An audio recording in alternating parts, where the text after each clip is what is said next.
Welcome back to the deep dive. Today we are shifting gears pretty significantly. We aren't just exploring a topic for curiosity's sake.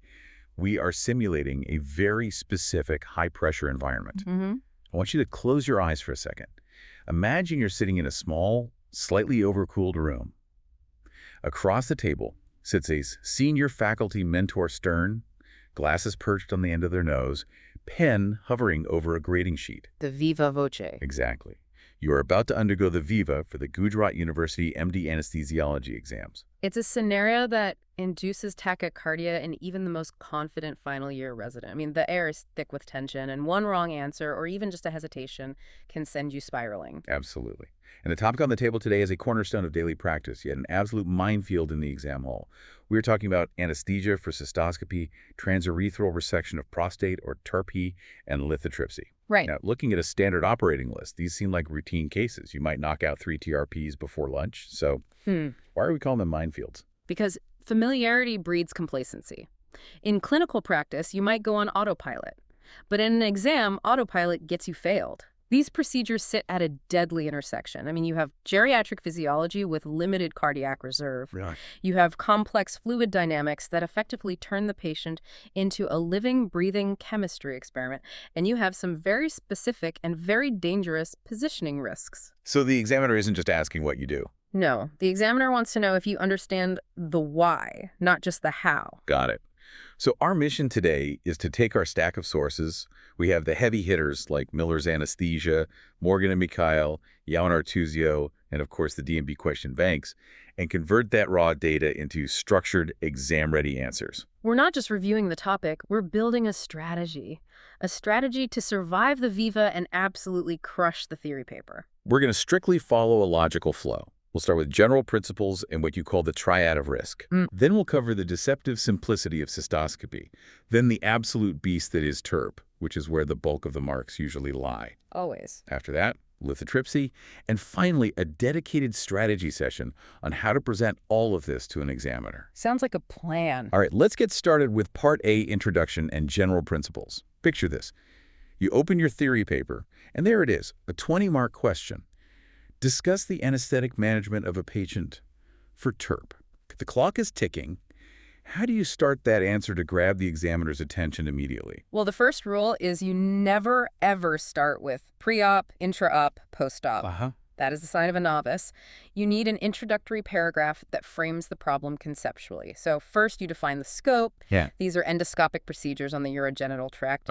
And then to really shine, you hit them with the triad of risk. The triad of risk. That sounds authoritative. I like it. What are the 3 pillars here? It's a framework to organize your thoughts. So number 1 is the patient demographic. We are almost exclusively dealing with elderly males, usually presenting for benign prostatic hyperplasia or BPH. Okay, so that means comorbidities. That means you aren't just treating a prostate, you are treating a geriatric physiological system with likely cardiovascular, respiratory, and renal comorbidities. It's never just the surgery, it's the substrate you're operating on. Right. What's the second pillar? The second is position. These cases are done in the lithotomy position, which, as we'll discuss, carries its own set of physiological insults, preload changes, nerve injuries, the whole 9 yards. And the third? And third, and this is the unique factor, the thing that separates urology from almost every other surgical specialty, is irrigation fluids. The systemic absorption of these fluids creates a disturbance that can be, and I'm not exaggerating, lethal. So if you lay that triad out in the first paragraph... You're telling the examiner, I get it. I understand the big picture. I see the dangers here. You've already set yourself apart. That's a great framework. Let's dig deeper into that first point of the triad. General anesthetic considerations, specifically for the geriatric patient. Miller and Morgan both go into heavy detail here. We know old people have heart issues, but that's not an MD-level answer, is it? Not even close. You have to talk about the mechanics of aging. Yeah. So you start with arterial stiffening. This leads to systolic hypertension and, crucially, diastolic dysfunction. Stiff ventricles. Exactly. These patients have stiff, non-compliant ventricles. They are incredibly reliant on the atrial kick for ventricular filling. Meaning if they flip into atrial fibrillation or if we make them too tachycardic, their cardiac output just collapses. It plummets. They cannot tolerate a loss of sinus rhythm. And it's not just the heart muscle. Their vasculature doesn't handle swings well. They have labile blood pressure because their baroreceptor reflexes are blunted. So when you induce anesthesia, Whether it's propofol or a spinal, you knock out their sympathetic tone and they simply can't compensate. You get these precipitous, terrifying drops in pressure. what about the respiratory system? I see a lot of exam questions focusing on lung volumes in the elderly. Oh, this is a classic Viva question. Doctor, what happens to the lung volumes in the 80-year-old patient? Yeah. You need to be very precise here. Okay. You need to articulate that the functional residual capacity, the FRC, decreases while the closing capacity increases. Let's unpack that for a second. Closing capacity is the lung volume in which the small airways start to collapse, right? Correct. In a young, healthy person, closing capacity is way below FRC. You breathe out normally and your airways stay open. But as you age, the lung loses its elastic recoil. It gets, for lack of a better word, floppy. So the closing capacity creeps up. It creeps up, and eventually, usually by age 65 or so in the supine position, closing capacity exceeds FRC. The airways are actually starting to close during normal tidal breathing. Exactly. Even when they're awake and breathing normally, they might have some baseline atelectasis and VQ mismatch. Now, you put them under anesthesia, which reduces FRC further, and then you put them in the lithotomy position with their gut pushing up on the diaphragm. You have a recipe for rapid desaturation. A recipe for disaster. Rapid desaturation and profound hypoxemia if you're not careful. Speaking of the gut pushing up on the diaphragm, let's talk about the lithotomy position. Long and Short Cases lists this as a crucial topic. It's not just about surgical access. It changes the physiology fundamentally. It's a double-edged sword, really. When you lift the legs, you get this autotransfusion. Right. Blood drains from the legs into the central circulation, increasing preload. That sounds good, but in a patient with that stiff, failing heart we just discussed, that extra bolus of volume can tip them right into acute pulmonary edema. And then the dangerous moment is at the end of the case. And the legs come down. Boom is right. Preload drops instantly. If you haven't volume loaded them appropriately, or if the spinal blockade is still dense, you get massive, sudden hypotension. And then there are the nerve injuries. This seems to be a favorite topic for short notes in the theory paper. You absolutely must know the specific nerves and the specific mechanism of injury. It's not enough to say nerve injury. So which is the most common? The common peroneal nerve, without a doubt. It wraps right around the head of the fibula laterally. If the lateral aspect of the knee rests against that hard metal stirrup without enough padding, you can press it against the bone. And the result? Foot drop. They wake up and can't dorsiflex their foot.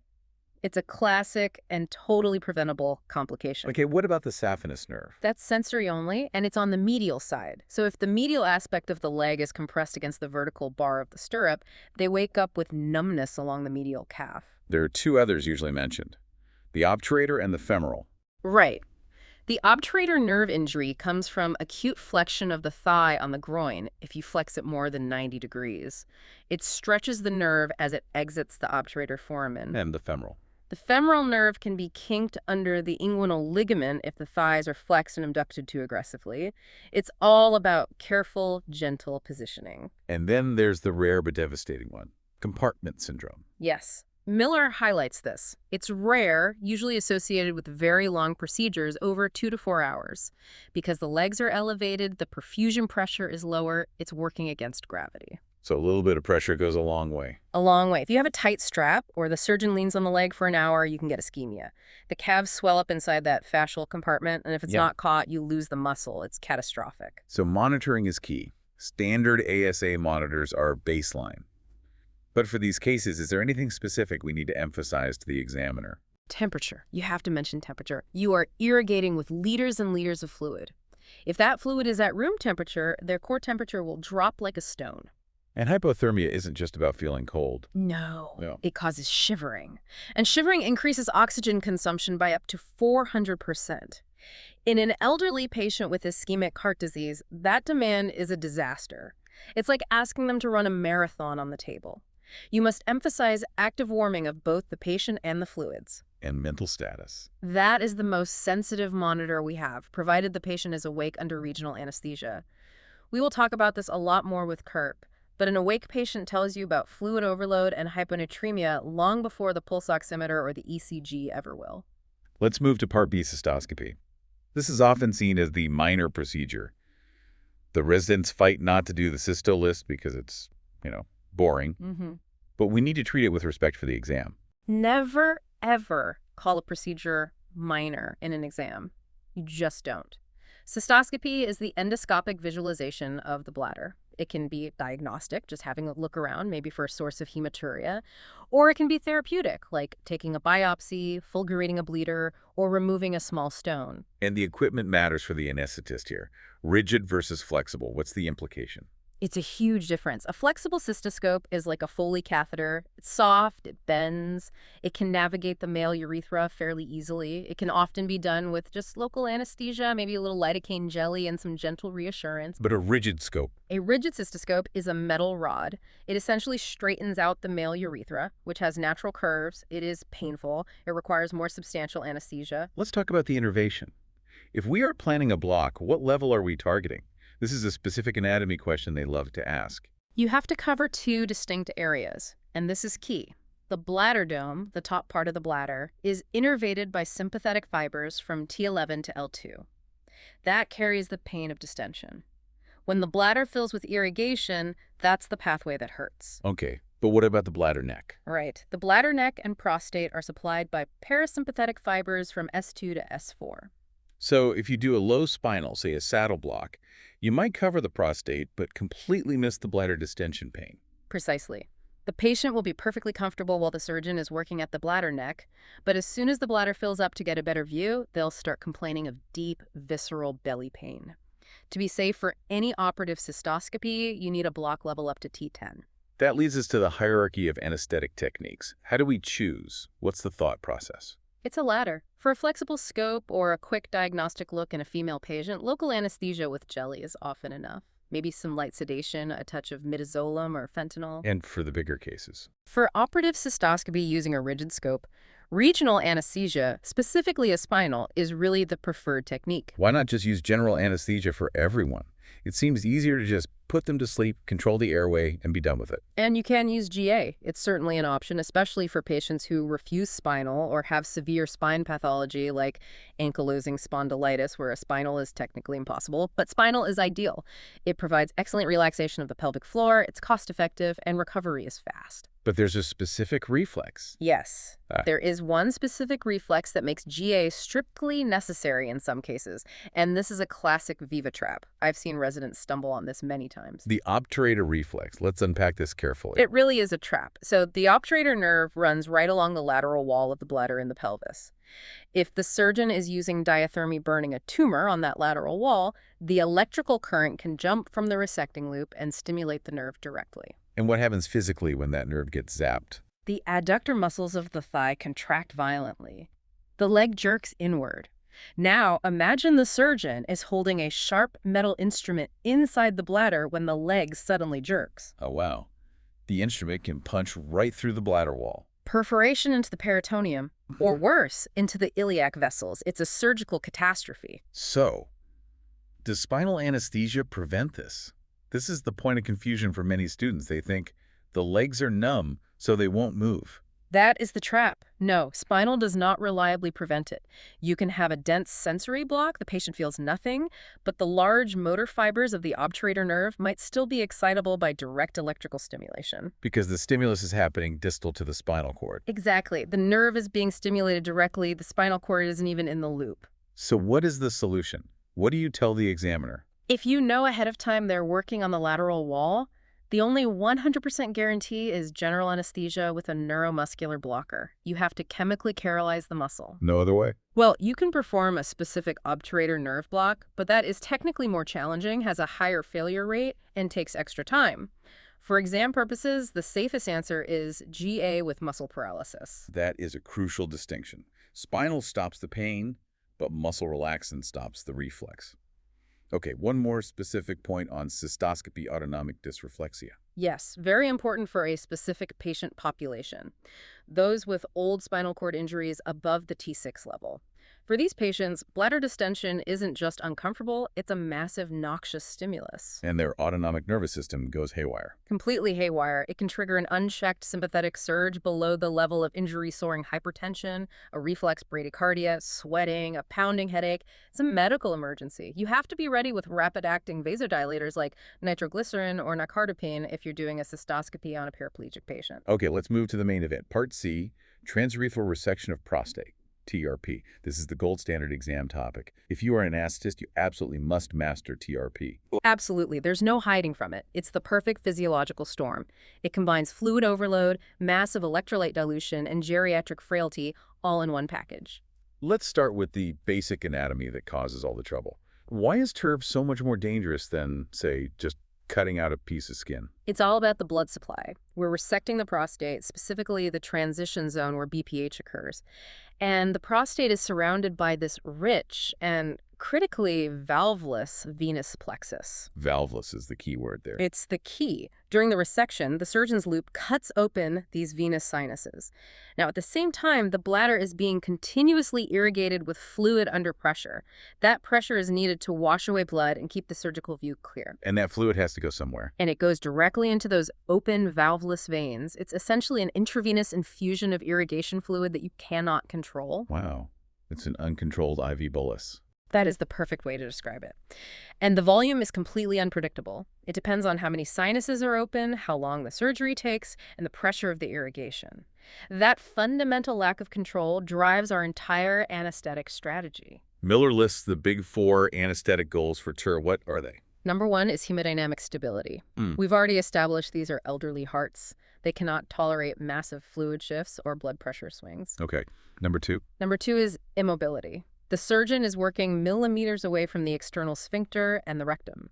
If the patient moves or bucks, you can cause permanent incontinence or a rectal perforation. Number 3? Rapid recovery. Elderly patients are incredibly prone to postoperative delirium. We want them awake, oriented, and back to their baseline as soon as humanly possible. And number 4, the big one. The most important one, early detection of complications, specifically TURP syndrome and bladder perforation. Everything we do is geared towards this goal. This brings us to the core exam question.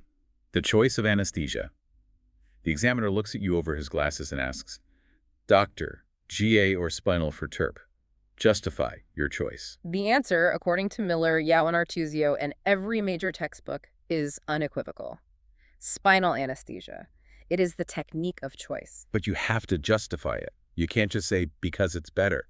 So give me the reasons, point by point. Reason 1 is the most critical. Mental status monitoring. An awake patient is the best monitor you will ever have for TURP syndrome. If they start getting confused or restless or nauseous, that is the first sign of hyponatremia or ammonia toxicity. And under GA, you miss that completely. You miss it. You won't know there's a problem until the sodium is 110 and the QRS complex on the ECG starts to widen. By then, you're way behind. Okay, that's a powerful argument. Reason 2. Reason 2 is the capsular sign or perforation pain. If the surgeon perforates the prostatic capsule or the bladder wall, irrigation fluid leaks into the peritoneum. This irritates the diaphragm. And the patient feels that. The awake patient will complain of shoulder tip pain or sudden abdominal rigidity. Under GA, the first sign you get is unexplained tachycardia and hypotension, which usually means you are already in deep trouble. Are there any other physiological benefits? Yes, there are. Spinal anesthesia causes peripheral vasodilation, a sympathectomy. This reduces central venous pressure, or CVP. Lower CVP in those pelvic veins means less back pressure, which theoretically reduces bleeding from the prostatic bed. And DVT risk. Right. It also reduces the risk of deep vein thrombosis, which is a significant risk in this elderly immobilized population. So when would you ever choose GA for a TURP? Because we do see it done. Oh, there are definitely valid indications. If the patient flat out refuses a spinal, that's one. If they have a coagulopathy or are on anticoagulants that we can't safely stop. What about cardiac issues? If they have severe aortic stenosis, a fixed output state, the sympathetic blockade from a spinal could be catastrophic, so GA would be preferred there. Or simply, if the surgeon expects a very prolonged procedure where the patient can't lie flat for that long due to severe back pain or orthopnea. Let's talk about the fluid. This is the unique factor we mentioned. Long and Short Cases has a great table on this. Why can't we just use good old normal saline for everything? It seems so much safer. This is a physics problem. It comes down to the equipment. The traditional TURP uses a monopolar cautery. The electrical current flows from the resecting loop through the tissue, through the patient's entire body, to a grounding pad on their leg. Right. For that current to cut and coagulate, it needs to be concentrated at the loop. If you use saline, which is full of ions sodium and chloride, it's an excellent conductor of electricity. So the fluid itself acts like a wire. Exactly. The current disperses into the fluid instead of concentrating on the tissue. It won't cut, but it might boil the water and cause a nasty thermal burn to the urethra. So for monopolar TURP, the fluid absolutely must be non-conductive. It has to be non-conductive, which means electrolyte-free, and this is where the trouble starts. Historically, they used distilled water. That sounds like a terrible idea. It was a terrible idea. It was great for visibility, but it is extremely hypotonic. I mean, 0 osmoles. If absorbed, it causes massive intravascular hemolysis. It just explodes red blood cells, releasing free hemoglobin, which then precipitates in the renal tubules and causes acute kidney failure. It is obsolete. Do not mention it as an option. So what did they replace it with? Glycine, usually a 1.2% or 1.5% solution. It's non-conductive, so the cautery works, and it's slightly hypotonic, about 200 to 220 milliosmoles per liter, compared to plasma, which is around 280, 290. So it's much safer than water regarding hemolysis, but it's not harmless. And glycine isn't inert, is it? It has its own toxicity profile. Far from it. This is a key point for the exam. Glycine is an amino acid. In the CNS, it acts as an inhibitory neurotransmitter, similar to GABA, and when the liver metabolizes it, it breaks down into ammonia and glyoxylic acid. Ammonia? That's a huge red flag. A huge red flag for CNS toxicity. We also see sorbitol and mannitol used sometimes. What are the issues with those? Sorbitol is metabolized to fructose and glucose, so it can cause significant hyperglycemia, which is obviously bad for diabetic patients. Mannitol isn't metabolized, it's an osmotic diuretic. So it expands the intravascular volume and then causes a massive diuresis, which can lead to dehydration. But now there's a game changer.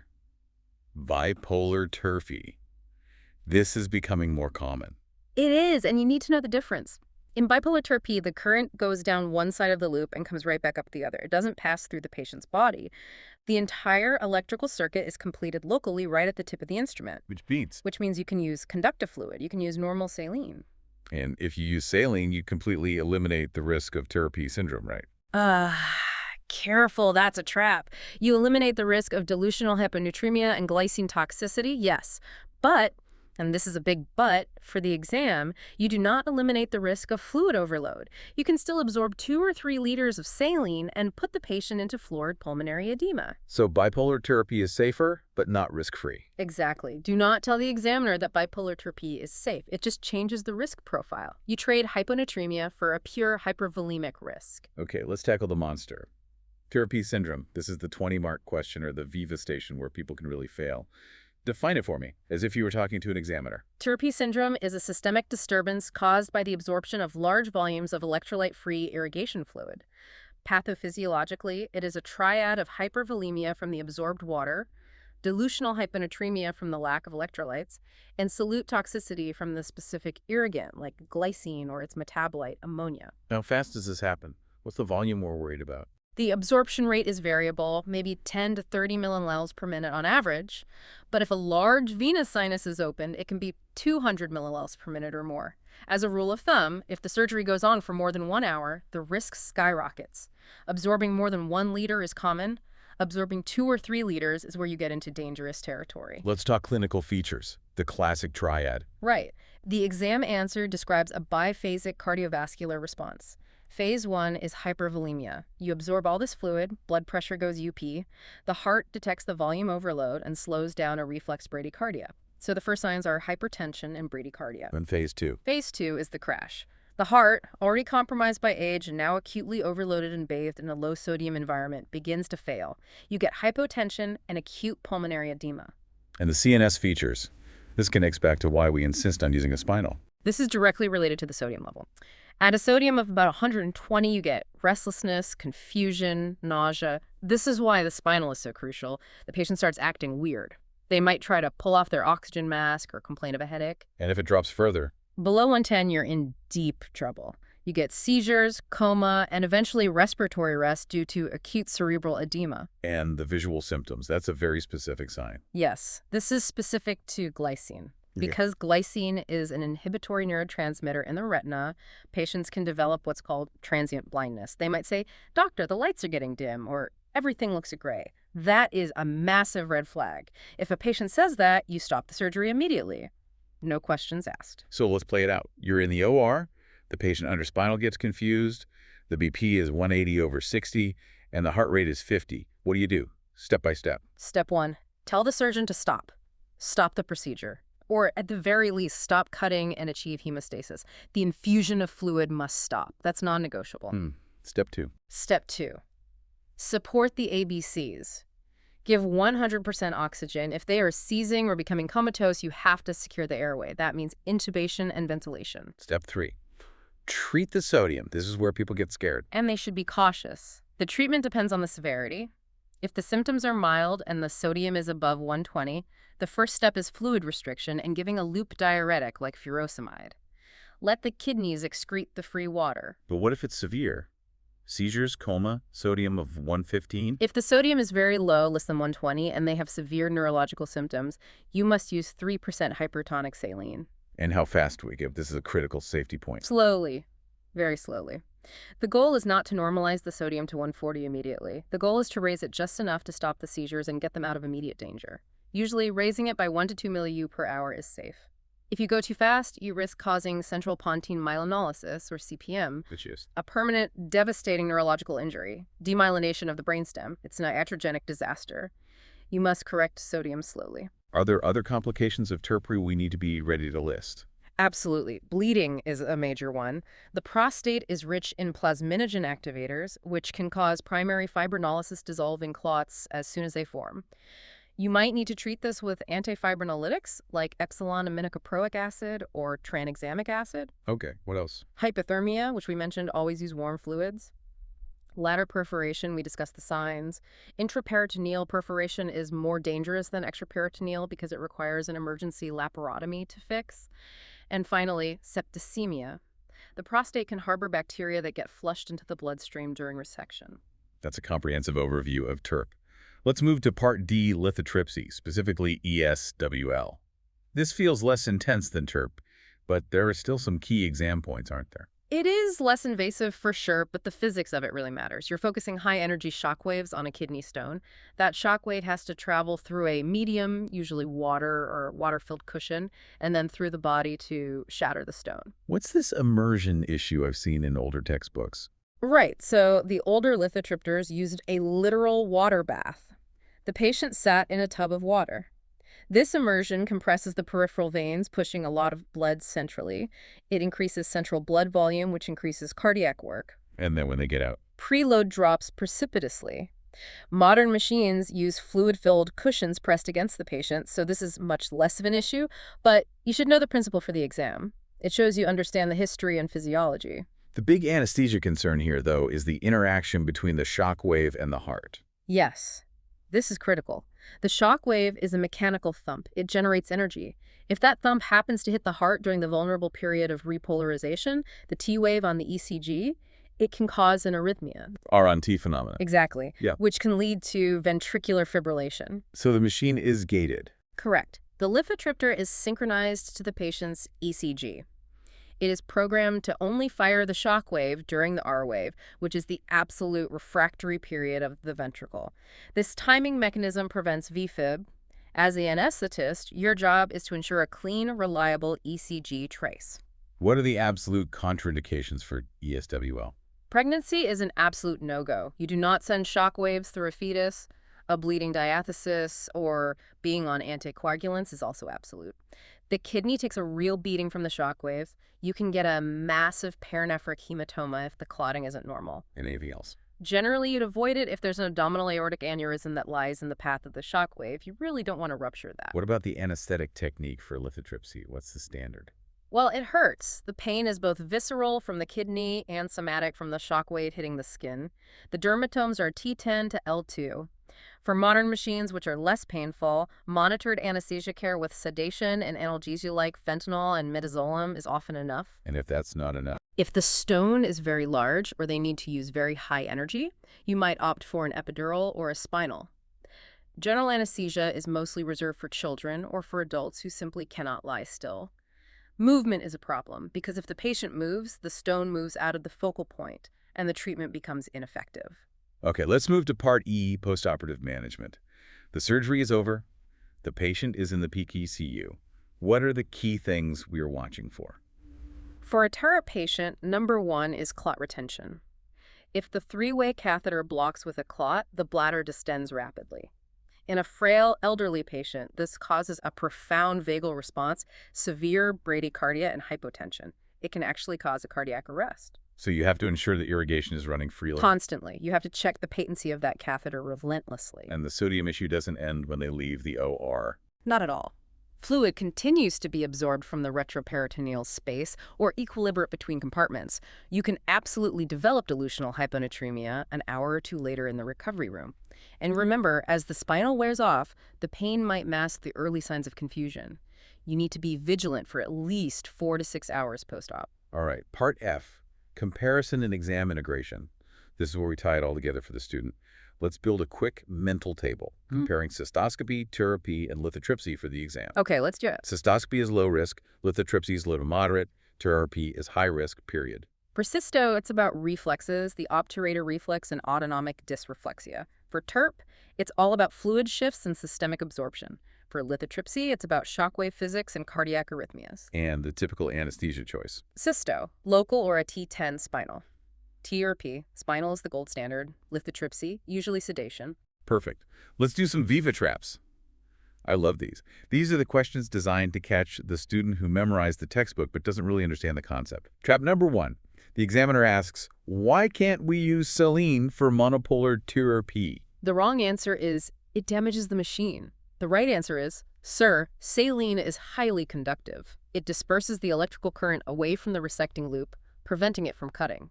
More dangerously, the high current density in the fluid itself can cause deep thermal burns to the urethra and surrounding tissues. Excellent. Trap number 2. Your patient coughs during a TURP that's being done under spinal. What do you do? The trap is to say, I'll give a cough suppressant. The correct answer is to investigate immediately. A sudden cough could be the first sign of pulmonary edema from fluid overload.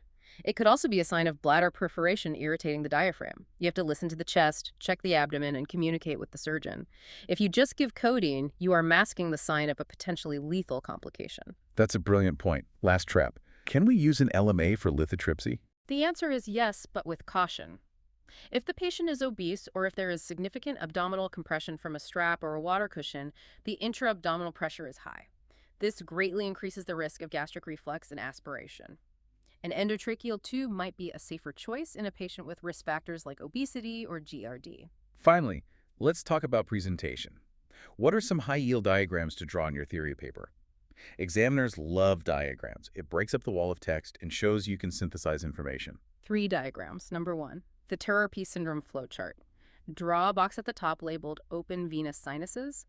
Draw arrows going to absorption of irrigation fluid, then branch it out into 3 pathways. 1 to hypervolemia leading to hypertension and bradycardia, 1 to hypo-osmolality leading to cerebral edema, and 1 to glycine toxicity leading to hyperammonemia and visual changes. It looks professional and saves a lot of writing time. Okay, number 2. Number 2, innervation of the bladder. Just a simple drawing of the bladder showing the sensory nerves from T11L2 for the dome and S2S4 for the neck. It shows you know why you need a T10 block. And the third one. Lithotomy position risks. A simple stick figure in the lithotomy position with arrows pointing to the key pressure points. The lateral fibular head for the common peroneal nerve, the medial leg for the saphenous nerve, and the groin for the femoral and obturator nerves. Okay, we are at the end of the hour. Let's do the elevator pitch. The examiner looks at you and says, Doctor, in 30 seconds, summarize the core anesthetic challenges of urological endoscopy. Go.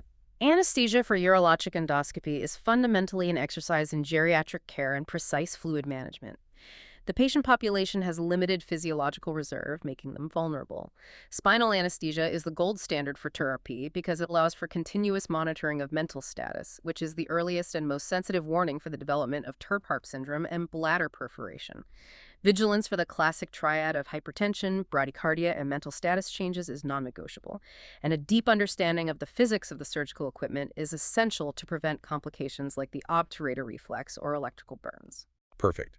Concise, authoritative, and hits all the key points. My final thought for you, the listener. Tonight, take a piece of paper. Draw that pathophysiology of TURP syndrome flowchart from memory. Practice calculating the sodium deficit formula. Practice explaining out loud why glycine causes blindness. My final thought for you, the listener. You are now armed with the terminology and the logic to ace this section. Go confidently into that exam hall. Stay vigilant, keep your patient warm, and always, always watch that sodium. Good luck.